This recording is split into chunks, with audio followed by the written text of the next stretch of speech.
Balik normal na ang operasyon sa mga negosyo sa Digo City sa Davao del Sur. Samtang dunay programa ang lokal nga kagamhanan alang sa mga trabahanteng kansang tindahan na danyos tungod sa linog. Ani ang detalye? Luyo sa mga danyos nga tungod sa tulo ka sunod-sunod nga kusog nga pagtayog sa Digo City. Hinay-hinay nang mibalik sa normal ang mga apektadong patigayon. Kay nakitaan man og peligro ang public market, gibalhin una sa mga kadalanan ang mga manindahay.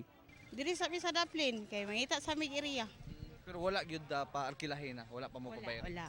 Wala pa. Wala. Nagpabilin pa ang kahadlok sa mga tao nga basing maglinog na usab.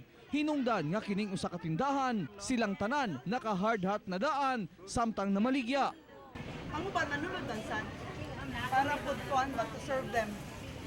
Kaya wala naman kayo nag-open. Bisan dunay mga establishmento nga dili na luwas, apan kinahanglan kunong mga bre og mag-display gawa sa ilang tindahan. Kaya ang ilang mga baligya kinahanglan kuno karon sa mga naapektuhan sama sa tent, mga tulganan ug uban pa. Mga tent og trapal og mga playmat. Oo, hard hat. Mo gid lang ginapangita. Kay gamit man gyud na kayo karon sila, labi naman na makwit sila. Apan dili tanang tindahan ng ngabli.